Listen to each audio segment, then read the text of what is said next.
हे junkies, कैसे हो आप सब। स्वागत है आपका हमारे एक और कमाल की वीडियो में। और आप सबको शायद पता चल गया होगा कि सैमसंग अपने जितने भी फ्लैगशिप फोन्स हैं उनमें आपको 3 साल के सॉफ्टवेयर अपडेट की गारंटी देता है। साथ ही साथ 1 साल का जो सिक्योरिटी पैच है वो भी आपको देगा। इसी तरह OnePlus का भी सीन है, मतलब टोटल वो लोग 4 साल का अपडेट देंगे। 3 साल एंड्रॉइड का अपडेट आएगा, 4 साल तक सिक्योरिटी अपडेट। तो ये एंड्रॉइड के फील्ड में अपने आप में एक बहुत बड़ी बात थी। लेकिन यहाँ पर ऐसा करने वाली ये सिर्फ 2 ही कंपनी क्यों है एंड्रॉइड के फील्ड में? तो इसका जवाब आपको हमारी इस वीडियो में मिल जाएगा, जहां पर मैंने आपको डिटेल में सारी चीजें बता रखी हैं। तो इस वीडियो के बाद वो वाली वीडियो भी जरूर देखना। तो यहाँ पर इस चीज को शायद क्वालकॉम जो है वो एक स्टेप और आगे ले जा सकता है। कैसे? क्योंकि आपको पता है सैमसंग हो या OnePlus हो, वो लोग चिपसेट कहां से उठाते हैं। यहाँ पर सैमसंग तो चलो खुद का बनाता है, लेकिन फिर भी OnePlus जो है वो क्वालकॉम का उठाता है। सैमसंग भी बाहर क्वालकॉम का ही प्रोसेसर उठाता है और उसके बाद वो गूगल का एंड्रॉइड भरता है। लेकिन अगर मैं क्वालकॉम की बात करूं तो उसके पास खुद की चिप है, उसे सिर्फ बाहर से एंड्रॉइड को आउटसोर्स करना है। तो इससे आप खुद इमेजिन कर सकते हो कि स्टेबिलिटी कितनी ज्यादा बढ़ सकती है क्वालकॉम के अपने फोन के अंदर। वैसे क्वालकॉम इसे एसुस के साथ मिलकर बना रहा है और ये स्पेशली गेमिंग के लिए फोन होगा, जहां पर इसका नाम दिया गया है स्मार्टफोन फॉर स्नैपड्रैगन इनसाइडर्स। लेकिन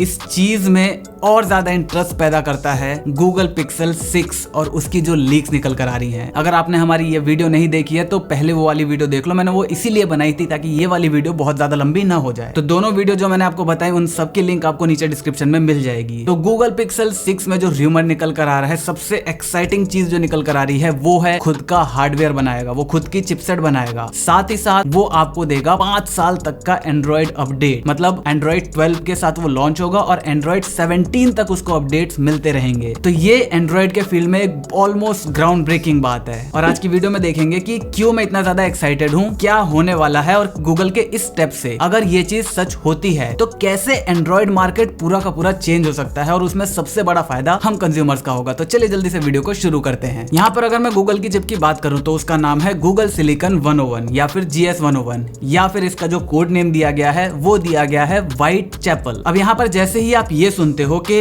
गूगल जो है वो सॉफ्टवेयर तो खुद ही बनाता ही है, अब वो हार्डवेयर भी खुद बनाता है, तो इससे तुरंत आपके दिमाग में क्या आता है? एप्पल। अब डायरेक्ट यहाँ पर लोग गूगल को एप्पल से कंपेयर करने लग जाएंगे, क्योंकि एप्पल का भी यही सीन है, हार्डवेयर भी खुद बनाता है, सॉफ्टवेयर भी खुद बनाता है। सेम यहाँ पर गूगल के साथ भी हो रहा है। तो क्या ये कंपैरिजन करना सही भी है? तो मेरे हिसाब से नहीं, क्योंकि देखो, हाँ मैं मानता हूँ कि बिल्कुल एप्पल की तरह गूगल का भी यही अप्रोच रहता है कि वो बहुत ही नंबर गेम ना खेले। जैसे आपका एंड्रॉइड हो गया, वहां पर बहुत ज्यादा नंबर गेम खेला जाता है। गूगल पिक्सल ऐसा कुछ भी नहीं करता। आपको वहां पर कोई भी अलग एक्स्ट्रा फीचर्स देखने को नहीं मिलते जो बाकी OEMs आपको देती हैं, और वो कभी भी मार्केट में कम्पीट करने के लिए नहीं आता। उसको उसका एक अपना अलग लॉयल फैन बेस है जो गूगल पिक्सल लेना चाहता है। भले ही थोड़ा बहुत महंगा आता हो, वो महंगा क्यों आता है उसका भी रीजन मैं इस वीडियो में दूंगा। तो यहाँ पर अगर मैं कंपटीशन की बात करूं तो वो इस चिपसेट के साथ एप्पल के साथ कम्पीट करने तो नहीं आ रहा, और ना ही हमें ये एक्सपेक्टेशन करनी चाहिए कि वो कम्पीट करेगा मार्केट में आकर। ना तो वो सैमसंग के एक्सिनोस से कम्पीट करेगा, ना वो क्वालकॉम से कम्पीट करेगा, ना ही वो एप्पल के A14 A13 चिपसेट्स के साथ कम्पीट करेगा। अगर मैं बात करूं इस चिप की तो इसे सैमसंग मैन्युफैक्चर कर रहा है। जिस तरह एप्पल की TSMC करती है, वैसे ही गूगल की चिप को सैमसंग बनाएगा। अब यहाँ पर रूमर्स ये निकल कर आ रहा है कि ये लगभग वैसे ही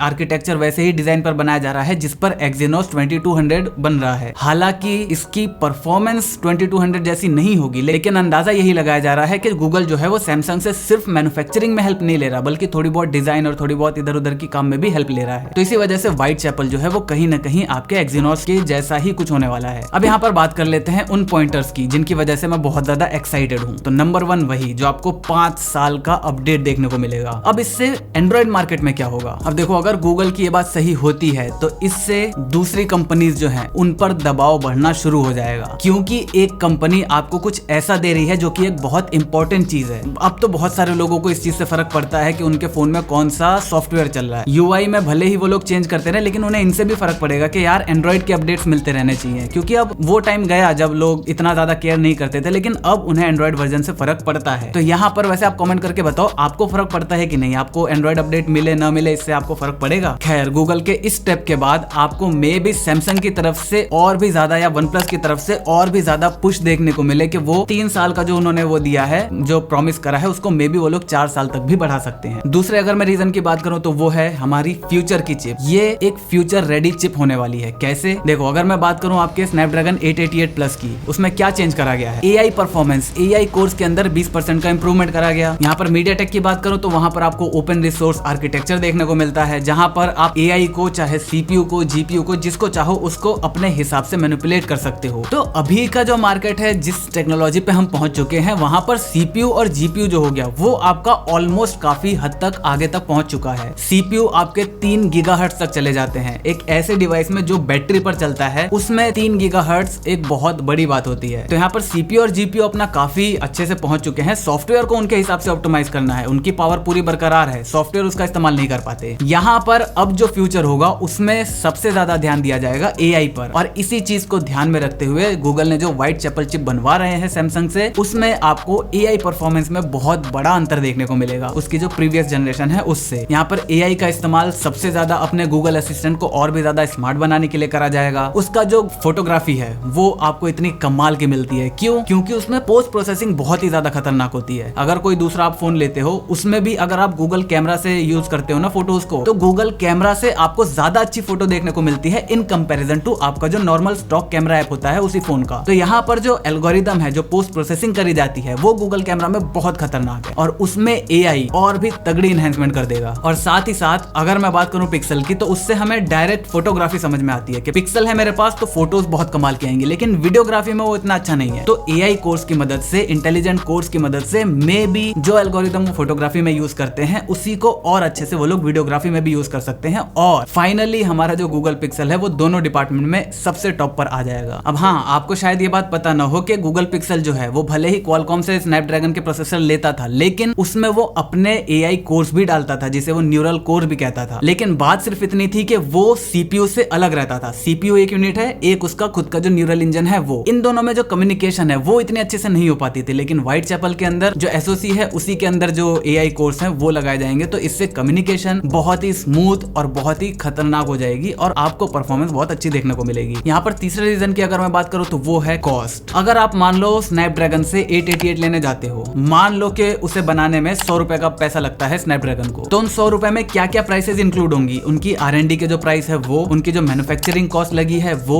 उनकी जो मार्केटिंग कॉस्ट लगी है वो। क्योंकि देखो क्वालकॉम भी खुद मार्केट करता है अपनी चिप्स को, तो क्वालकॉम के मार्केट करने की वजह से आपके फोन की भी मार्केटिंग हो जाएगी। क्यों? क्योंकि क्वालकॉम मार्केट करेगा कि हमारा सबसे बेस्ट चिप आया है। अब आप अपने फोन में अगर वो चिप डालोगे तो लोगों को अपने आप हो जाएगा ना कि भैया क्वालकॉम का सबसे बढ़िया वाला चिप है, तो फोन भी बढ़िया होगा, तो फोन की अपने आप मार्केटिंग हो गई। तो इस चीज का भी वो पैसा अलग से लेता होगा, और उसके बाद इसमें अपना प्रॉफिट लगाकर, मैन्युफैक्चरिंग कॉस्ट उसकी 100 रुपए थी, ये सारी चीजें लगाकर वो करीब 150, 200 या 250 रुपए तक भी पहुंच जाएगी। तो यहाँ पर अगर गूगल खुद की चिपसेट बना रहा है तो यहाँ पर उसे सिर्फ और सिर्फ सैमसंग को मैन्युफैक्चरिंग कॉस्ट देनी पड़ेगी। अब ये मैन्युफैक्चरिंग में मान लो इसे भी सैमसंग को भी 100 रुपए लग रहे हैं, लेकिन वो उससे कितना लेगा? 120 रुपए, 130 रुपए ले लेगा। तो इसकी वजह से जो इफेक्टिव कॉस्ट है वो भी काफी ज्यादा कम हो जाएगी। अब ये एक अच्छी बात है, लेकिन ये जो कॉस्ट है ये एक बुरी बात भी है। वो कैसे? वो मैं आपको बाद में बताऊंगा। बात करें अगले पॉइंट की, तो वो है एंड्रॉइड का इकोसिस्टम। अगर मैं गूगल के इकोसिस्टम की बात करूं, सैमसंग तो अपना इकोसिस्टम चला रहा है और एंड्रॉइड के फील्ड में काफी बढ़िया भी चला रहा है, लेकिन अगर मैं एप्पल जैसे इकोसिस्टम की बात करूं तो उसमें कहीं ना कहीं लैग कर जाता है एंड्रॉइड। क्यों लैग कर जाता है? क्योंकि सैमसंग में भी जो गूगल अपने फीचर्स देता है, जो कोड्स लिखता है एंड्रॉइड के लिए, उससे इतने ज्यादा कुछ मॉडिफिकेशन करके भी बहुत ज्यादा कुछ नहीं कर सकता। तो इसी वजह से एंड्रॉइड में हमें इतना बेहतर इकोसिस्टम देखने को नहीं मिल रहा फिलहाल। लेकिन गूगल के इस स्टेप से हमें एक बेहतर इकोसिस्टम देखने को मिल सकता है। कैसे? देखो, टीवी के लिए हमारे पास एंड्रॉइड है, अगर लैपटॉप्स की बात करें वहां पर हमारे पास क्रोम ओएस है, घड़ी वड़ी की बात करें वियरेबल्स की, वहां पर हमारे पास वियर ओएस है। तो सारे के सारे जितने भी ओएस हैं वो हमारे पास अवेलेबल हैं, लेकिन उसको एक साथ इंटीग्रेट करके एक बेहतर इकोसिस्टम बनाने में एंड्रॉइड वालों को प्रॉब्लम हो रही है। क्यों? क्योंकि गूगल के पास खुद का चिपसेट नहीं था। गूगल के पास सॉफ्टवेयर है लेकिन चिपसेट में लिमिटेशन है। सैमसंग के पास हार्डवेयर है अपना, लेकिन सॉफ्टवेयर में लिमिटेशन है। तो यहाँ पर गूगल के पास अब फाइनली सॉफ्टवेयर हार्डवेयर दोनों अपना है। अगर वो इन सारे जो लैपटॉप्स वगैरह है वहां पर भी अपनी चिपसेट यूज करने लगे तो किसी तरह अब जाकर इस इकोसिस्टम को और बेहतरीन तरीके से बिल्ड करा जा सके, तो एंड्रॉइड वालों का भी बहुत ज्यादा फायदा होगा। क्योंकि फ्यूचर हमें पता है, यही हमें वर्क फ्रॉम होम और यही हमारा न्यू नॉर्मल है कहीं ना कहीं। साथ ही साथ सिर्फ एंड्रॉइड के सीन में नहीं, सैमसंग भी इसका बहुत अच्छे से फायदा उठा पाएगा। क्यों? क्योंकि एंड्रॉइड एक बार अगर इकोसिस्टम के बारे में सोचने लगे तो मे बी वो जो कोर कोड्स हैं जो एंड्रॉइड के अंदर लिखे जाते हैं उसमें गूगल कुछ ऐसे चेंजेस कर सके जिसका इस्तेमाल सैमसंग अपने इकोसिस्टम को बेहतर करने के लिए कर जाएगा। यहाँ पर नेक्स्ट पॉइंट की अगर मैं बात करूं तो वो है सैमसंग का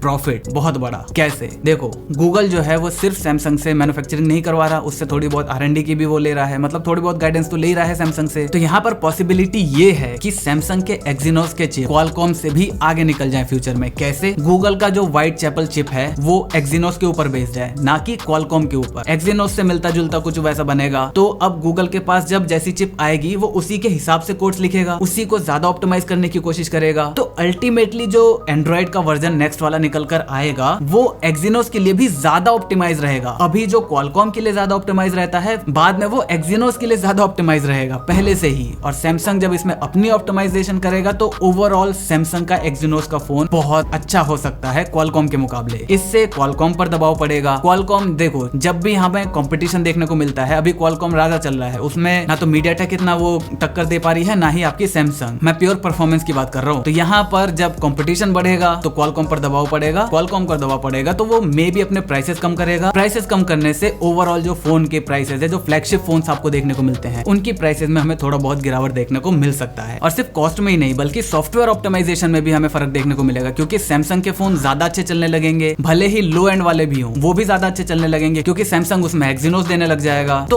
ओवरऑल जो ऑप्टिमाइजेशन है वो बेहतर हो जाएगी। तो बाकियों पर भी इसका दबाव पड़ेगा कि वो भी अच्छे से ऑप्टिमाइज करें, भले ही सस्ते फोन हो उसमें भी अपना टाइम इन्वेस्ट करें कि उसे अच्छे से ऑप्टिमाइज करें और ज्यादा से ज्यादा उसे अपडेट देने की कोशिश करें, क्योंकि सैमसंग दे रहा है और गूगल दे रहा है तो दूसरों को देना पड़ेगा, वरना वो पीछे हो जाएंगे। तो हमेशा कंपटीशन का फायदा हम कंज्यूमर्स को ही होता है। अब बात करते हैं इसकी प्रॉब्लम की। देखो हर चीज यहाँ पर अच्छी नहीं है, यहाँ पर कुछ प्रॉब्लम्स भी हैं। पहली प्रॉब्लम, यहाँ पर कंपैटिबिलिटी इश्यूज हमें देखने को मिल सकते हैं। कैसे? व्हाइट चैपल बिल्कुल नई चिप होगी। अभी तक जो डेवलपर्स हैं वो क्या ध्यान में रखते हैं, उनके एप्स मीडियाटेक में अच्छे चलने चाहिए, क्वालकॉम और एक्सिनोस में अच्छे चलने चाहिए। लेकिन अब ये चौथी चिप जब आएगी तो इनिशियल स्टेज में हमें कुछ एप्स के अंदर ऑप्टिमाइजेशन का इशू देखने को मिल सकता है। हालांकि बहुत ही माइनर सी चीज है और वो सारे के सारे एप्स इस चिप के लिए ऑप्टिमाइज तो हो ही जाएंगे कुछ टाइम में। दूसरे अगर मैं प्रॉब्लम की बात करूं तो वो है एक्सपेक्टेशन और लीक्स। हमने जिस हिसाब से जो जितने भी आर्टिकल आप पढ़ोगे, जितनी भी यूट्यूब वीडियोस देखोगे, वहां पर हाइप को बहुत ज्यादा कर दिया गया है। और जब भी हाइप को बहुत ज्यादा करा जाता है वो हमेशा प्रॉब्लम क्रिएट करता है। यहाँ पर हमें एक्सपेक्टेशन हमारी बहुत ज्यादा बढ़ गई है, लेकिन अगर वो इसे डिलीवर नहीं कर पाएगा हम सब निराश हो जाएंगे और ओवरऑल जो ब्रांड की इमेज है वो हमारे लिए खराब हो जाएगी। तो मैं यहाँ पर आपको ये रिकमेंड करूंगा कि एक्साइटेड रहो, खुश रहो